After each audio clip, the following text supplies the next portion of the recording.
everybody. I'm Cassidy, one of your Indianapolis Colts cheerleaders, and you're watching the Believe in Colts podcast. Oh, my goodness. Are you happy or what? Like, give me some feedback here. Well, I'm happy we got the win. Correct. I'm happy that our offense looked efficient no matter which quarterback was out. I like that. I like the fact that our offensive line looked much better, created holes. I thought, Moss did a damn good job of being patient and waiting for the blocks, to occur before taking off, and ran really hard. Yep. I'm not happy with the second half defensive play calling. I am. You are? Yeah. I am not a fan of playing safe. I understand. You want 40-0 like Dallas over the Giants. I want you to continue doing whatever it was that was working. I understand the concept of playing defense to slow a team down. I get that. When you have a 3-score lead, I understand the concept. I fully get it, and I understand that it works the majority of the time. I understand. But I know it's college.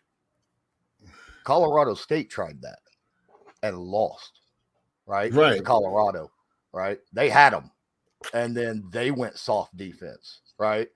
And Sanders' team took advantage of it.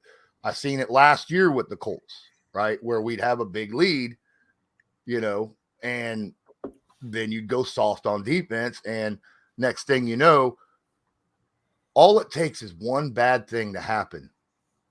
And it can start to roll, right? That's the thing. And it worries. You want cushion with. I would have been satisfied if it was yes, we won by 10. But legitimately, we could have only had a 3-point lead if it not for that stupid left tackle holding out on that touchdown pass. Yeah, that was BS though. Yeah. I think at that point, I feel like they were nitpicking, but at the same time, I think that was pretty much, in my opinion, that's the best Colts version of the Colts we're going to get right now was yesterday. And I was absolutely pleased with that. I want to remind everybody that BetOnline is your number one source for all your betting needs. Get the latest odds, lines, and matchup reports for baseball, boxing, golf, NFL, and more.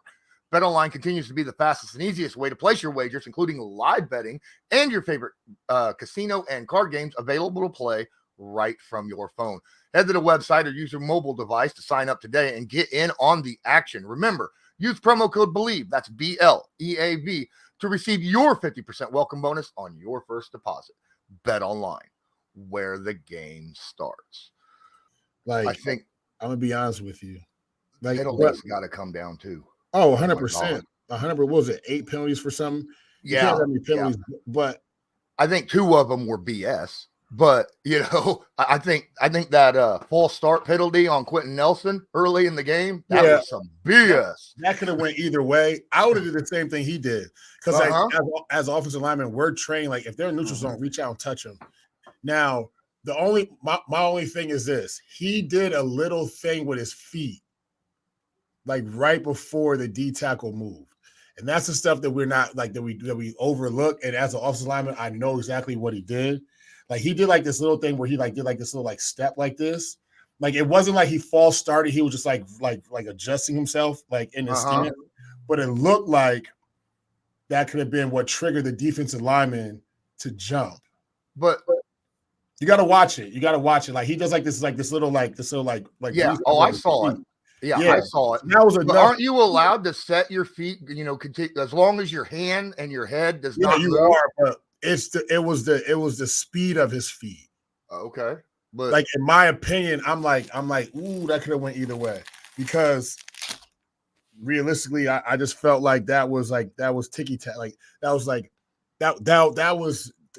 I mean, you could have. It was tomatoes at that point. Yeah, but I get it. The only thing is, like, I felt like they wouldn't have called it if he reacted faster to touch him. Like he waited a little bit, then he finally reached out and touched him. Like when I was in New England, they harped on that shit. Like if somebody jumped off sides, like right away, boom, reach out and touch him. Mm-hmm. Like don't even wait. Like he waited like a little extra second, and that's when the refs were like, nah, I got to give it to you. Yeah. I've always thought, you could do the river dance with your legs as long as your hands and your head stay perfectly damn still. As long as your head don't go, right. And your hands don't come up. Well, that's what I'm saying. Like, but that's the thing, though, right? And that's what we can talk about on the show is like you can't leave it up to the refs to determine the fate of the outcome of the game. Like, and when you start doing that, luckily, they made mistakes that they could get away with against Houston. We can't make those mistakes against teams that are better, though. Yeah. You know what I mean? Like, we can't have the little penalties. We can't have the false starts, offsides, the DPI. We just can't have them. You got to cut down on them. The only thing I'm pleased about is, like, the lack of turnovers right now. Like, yesterday, what I'm saying? Nice. Yes. Yeah. Zach Moss had 0 fumbles, which is fantastic, right? No interceptions. We didn't give up a sack. There was a couple quarterback hits. I'm not saying that the offensive line played perfect, but they played much better than what they did against the Jaguars. 100%. Even the backup when Wesley French came in for Ryan Kelly, I thought he played pretty good football. There was a block by Will Fries, the right guard, the second-year right guard that everybody is hating on right now. There was a block where Will Anderson did this beautiful twist move inside, right? And Braden Smith had to take care of the tackle, like what you're supposed to. Right. And then Will Fries takes care of the defensive end. Mm-hmm. He did a beautiful job of grabbing him and just pushing him right out in front of the quarterback and just led him straight across the backside of the O-line, and I'm like, that is perfect. That is exactly how you defend that. You know why? Because he stayed square. Huh? Because he stayed square. He didn't turn his body. Exactly. I know exactly which play you're talking about. And I was like, that was nice. But, a lot of guards get in trouble because they don't stay square. And when they turn on the twist, you can't, when they loose back, you can't get them because your body's this way and he's coming across your face. You got to get that back so you can collect and then take them. Yep. That's, one-on-one. That's for another day. But yeah, he did a good job on that though. I thought overall, my if I got to pick a group that was the best in the game, it was the line, the offensive line, and then both lines. I was gonna say, and then secondly, and in my opinion, it could go neck for neck. I'm saying it's the D line because they applied that pressure and they look good. You had guys step up. You even had EJ came in, he got his sack, blew through there, boom. Linebacking core. When those times you after the quarterback, they got after the quarterback. They didn't let him feel comfortable. And we can get into like second half of he felt a little bit more comfortable, but I have a little wrinkle of why.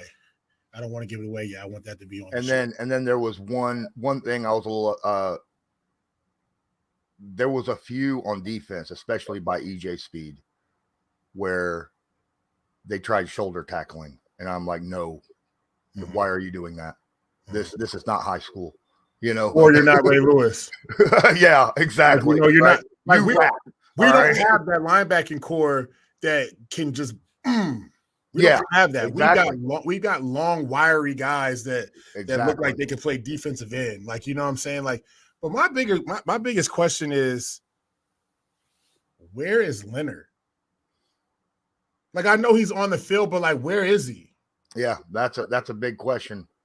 No, I seen he was coming off and on the field quite a bit. He's off and on a lot. But what I'm saying is, even when he's on, I see a replay. I'm like, oh yeah, there he goes. Like, he's clearly not the same player that he was 2 years ago. I think that they're still like getting him full cup because he was cleared for contact. What? Just week 1 of preseason. right? And he went through this big, long ordeal where it was like what, almost 2 years. It seemed like with his because he had that injury mid-season of 2 years ago, Right. So it's been almost 2 years since he's really played real football. At full speed, full strength. I think they're still trying to ease him in some. With his snap counts and things of that nature. Lawrence. I feel like it's a lot more serious than what they're telling us. We'll see. I just feel like something. He's not even the same vocal person he was.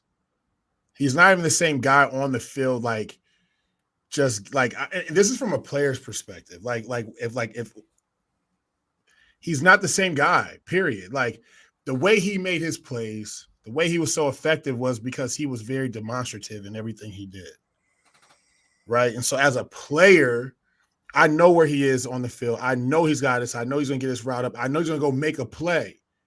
He gets out there and I'm watching and he's just out there. You think he's got a little bit? Yeah. Some just ain't. Yeah, like, and I'll be the first to be able to admit it because I've dealt with injuries and I know how that mental game goes. And I know when you know that you're not the same and you can't take that same hit or that same workload or that you're just not that same guy. And maybe these guys aren't looking at you the same way and you can't pull the antics you did before.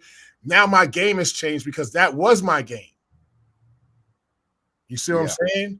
Yeah. And so I worry about that for him as a player. Like, you know what I'm saying? Not from he ain't making plays, get rid of him. Nah, like what's going on with him?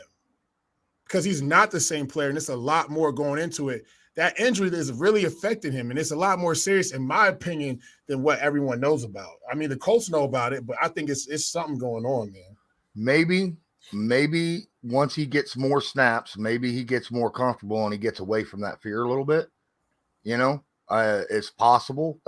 Maybe that's what the Colts are trying to accomplish with him, because I see where you're coming at. I see where he's not playing. He's not playing with that reckless abandon that he was playing. He used to be in there everywhere, punching balls out and just body flying around, and you know what I'm saying, coming downhill. And I used to be like, man, ain't no way he hit me like that. If I was still playing, he's too small, but he would come down. He was fearless, and now it's just like he just scraping over the top, getting in there, hand just gets in there, like he'll get in on a tackle, but he ain't the first one to make contact. I just don't know where he is, and I just like, I'm glad that EJ Speed has been stepping up and playing well.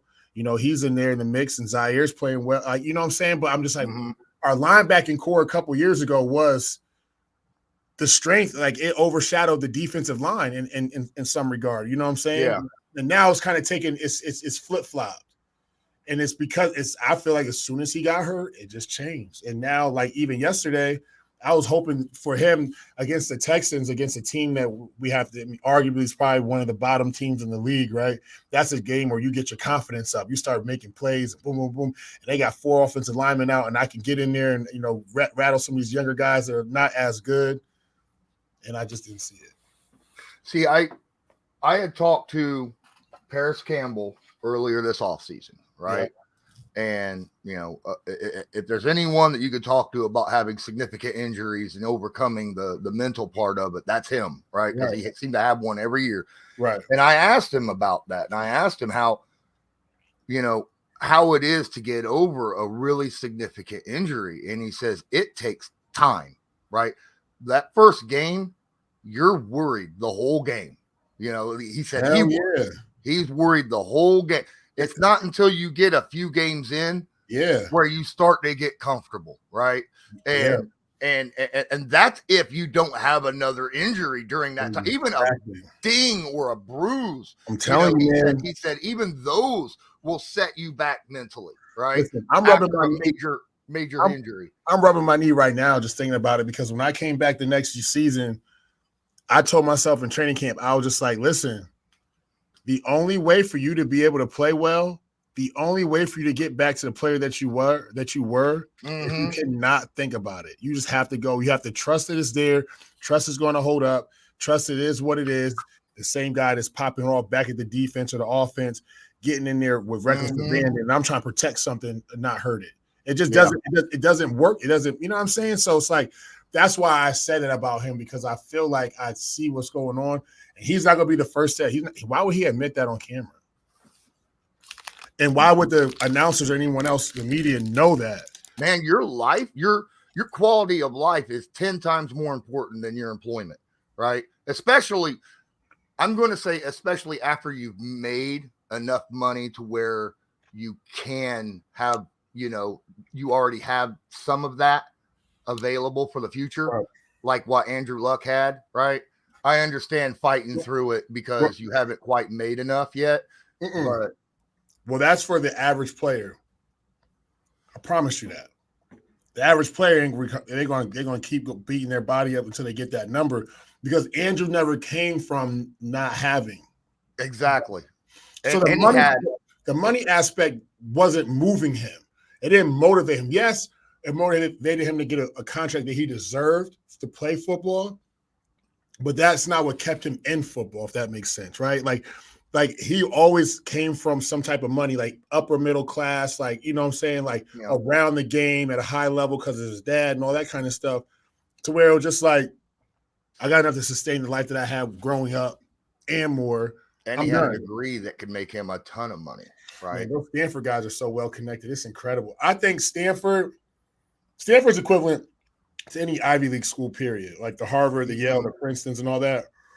But it's the West Coast Ivy League, in my opinion. But like, they take care of those guys so much, and I think Stanford gets more recognition because their sports are better than any other Ivy League school, right? Yeah, that's not debatable. They are for every sport, damn near. Exactly. But off season, I signed with the Colts. Go to Vegas. I'm living it up in Vegas. I look over in a steakhouse. This is after my first year here, so we're a whole year and some change removed. He spent the whole year in Philly, and I heard he retired. So I look over and I look in the steakhouse, and I see this dude that looks like Copa with like all these like and Copa's like half German, half black. Okay, so he kind of looks like, but he looks like he could be like Asian a little bit. It's like a weird combination. But anyway, me and him got really close. I'm like, that looks like Copa, but he's way skinnier, and he's like with all these short like white dudes. Like they're like, none of them are over 6 feet. It's like probably 4 or 5 of them. Like, I don't know. We're in Vegas. That's random. Like, I don't know. So finally we make eye contact. And he's like, Donald, what are you doing? I'm like, Copa? And we're talking. He's like, dude, he's like, I retired. Stanford alum, heard that I moved back, gave me a freaking, like, he was an engineering major, gave me an engineering job for making $200,000 a year. He's like, dude, I don't know what the hell I'm doing. He was like, but I just got a job because Stanford. I was like, bro, that's the stuff I'm talking about. Like, those are the connections they be having. Like, so it's just a very well-connected community of kids, alumni, all the above. Like, you know? Yeah. So he would have been good either way. That's all I have to say. He would have been good either way. Yeah, definitely. But I understood why he made that decision. It's because it's tough. Yeah. Did you watch any other games or anything that you wanted to talk about for the regular NFL recording for the review of this past week? The Jets are who we thought they were. Okay. All right. So you want Denver is going to be bad. Yep. Cowboys fans, pump your brakes. Stop it. I mean, I could go on and on. This goes on and on. I think Philly looked very, very dominant. Their run game is ridiculous. Hats off to their offensive line.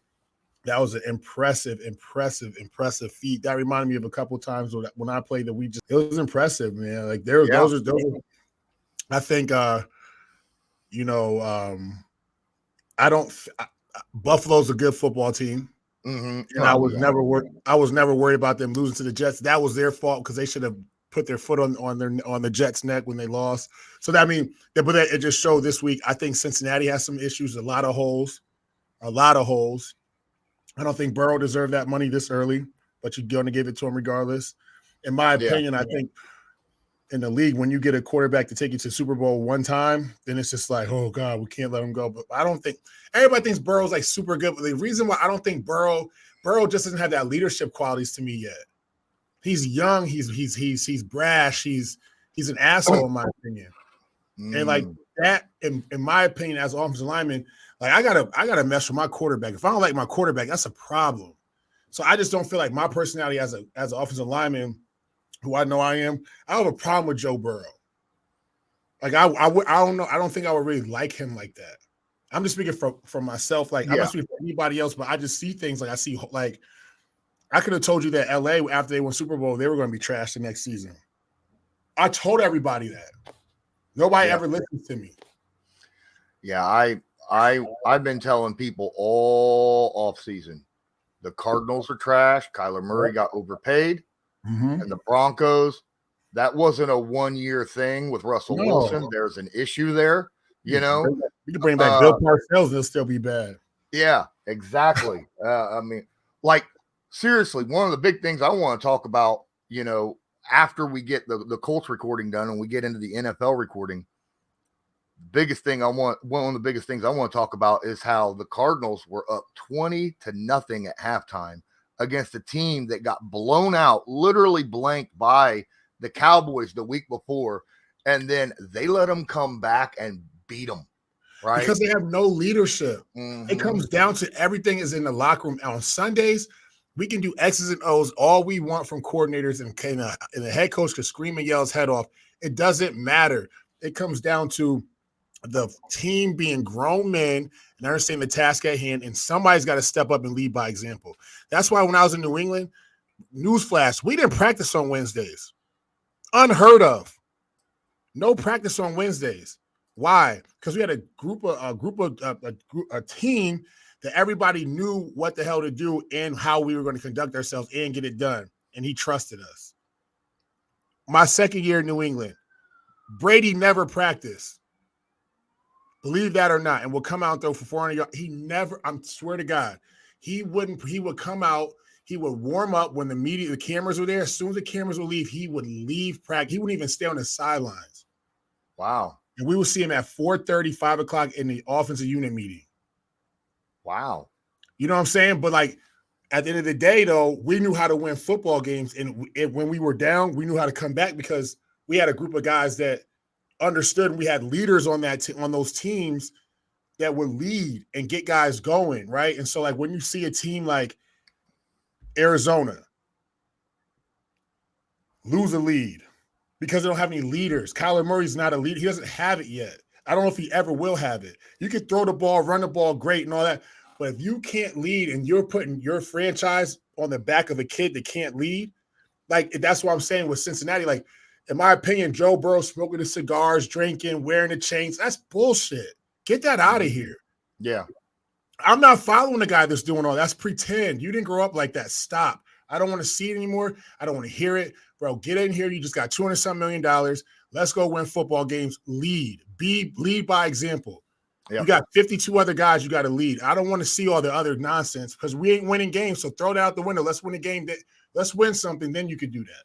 With Kyler, what lost my respect for him and made me realize that I will never bet on him again was back when he was saying, I want my extension. I'm sitting out. Yeah. You know, and he fought and fought and fought. And so the Cardinals gave him the extension, but there was a clause in that extension about how, you know, hey, you got to slow down. You know, you have to actually do homework, right? Basically. And he's like, no, got to get rid of this and blah, blah, blah. I'm sitting there going, there shouldn't even had to have been a clause in it in the first place to tell you to do your film work and do, you know, that kind of stuff. Just to tell you to do your job. Yes. You should not have to. And then for you to come out afterwards and throw a fit that it was in there, I'm done with you. I'm done, right? That you are not in my. I come from the Colts where we had Peyton Manning, and Peyton Manning was one of the hardest studiers, you know, hardest practicers that I know of. You know, he was out there every day. He had a theater in his own damn house, right, to do film work in his own home. I mean, my goodness. And then you got guys like this that are too worried about whether or not they got enough time to play freaking Madden in their day off. I mean, come on. The game has changed, man.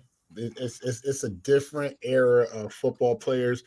And, you know, the only thing that is going to continue to it's going to get worse. So you better just learn how to just accept it and let it roll off. Like, what do they say? Like roll off water, like water on a duck's back.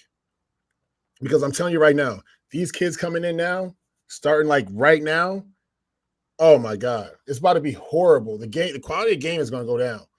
Because why? You got these guys getting paid in college now. These guys getting put on pedestals. These guys coming in already with $1 million in their pocket, and there's zero motivation. So you tell them watch film or not, like, I already got money and you paid me already. I'm not watching film any more than I have to. I'm required to watch film when I'm in the building with you guys. I'm not watching any more film. Now, the underdogs, those are the guys that are going to watch film and they're going to rise to the top. That's why Alabama is respect of the guys around you. Right. At this point, though, respect is what? What is it? But I'm saying, but is respect I'm thinking about how these guys think it. Is respect getting me paid?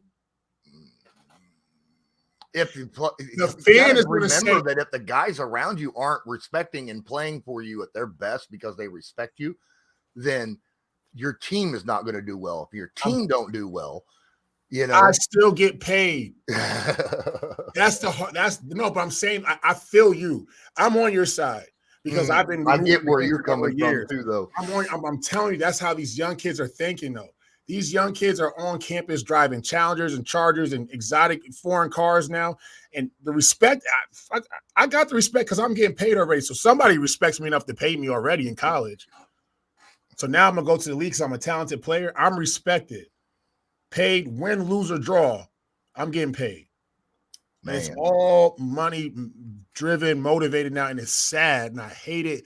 That's why Alabama's out of the top 10 because now we can buy a team, we can buy players, and these kids are getting $500,000 in college, and they driving these cars and you have money in their pockets, and the motivation to win games is down because now you're just taking a group, like all the talent, and putting them on 5-6 different teams, and we're beating everybody else. So now the teams have to work extra. They can't beat them because they're going against these super teams, right? And then you take them and put them in the league. They're paid already. And now this is icing on the cake. There's no motivation. I don't need to earn your respect. That's a whole nother episode we could go into. But I'm just telling you, I'm telling you, it's different and it's sad and I hate it. I do too. Colorado, Deion being able to come in here and just win games like that. Colorado's been irrelevant for how many years? Since Cordell Stewart. Now Cordell Stewart doing every podcast and on ESPN and NFL Network and Fox. Come on, man. It's all because of we can buy teams now. The money is in college. Shedeur Sanders freaking throwing around $100,000 watch on the field, wearing all these chains, and I'm done with it. I hate it because I worked so hard to get to in my career. I didn't have the greatest career ever, right? But I busted my ass to get to where I was, and nobody paid me till damn near my 6th year. You know what I'm saying? Like I made league minimum, and I watched more film, and I ran more sprints, and I lifted more weights, and I sacrificed more of my time than a lot of people in the league. And I don't want to pat on my back, but I'm just saying though, I didn't get paid. I was a walk-on in college. I didn't get a dime. Like I had to ask my parents for money. Yep. You see what I'm saying? So like for me, like all I know is hard work. And all I know is like, listen, you get paid how much your value is. Now these kids are not getting paid. Like they're getting paid off of projections of what they could possibly do. Or, you know what I'm saying? Like, and you got all these companies giving them money. So I'm just telling you, like the game has changed. So what Joe Burrow is not far-fetched, right? But from a respect level, from me being an OG or older player or whatever, have gone through it, like I don't respect that. And that's why they don't win football games because it's just a group of guys out there. Okay. I get it. I understand. To me, like I said,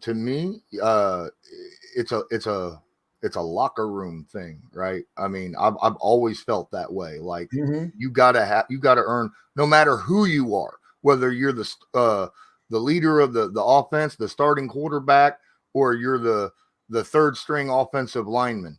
You have to have the respect of the guys around you, in order for them to,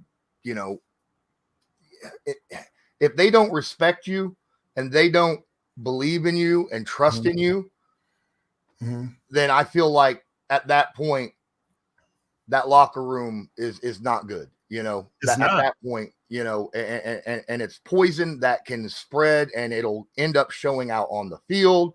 And then at some point, it'll be noticed. It might not be noticed as what it is, right? But it'll be noticed on the stat sheet. It'll be noticed on, just in general. And so there's there's 32 starting quarterbacks Mm-hmm. in the league, right? And they're the best in the world, arguably, right? Arguably, right? I mean, Arguably. okay. And out of those starting 32 quarterbacks, 10, maybe you throw in the elite category. Yeah. Maybe even less than that. I would say probably 6, but yeah. Okay. Yeah. So say even like less than 10, right?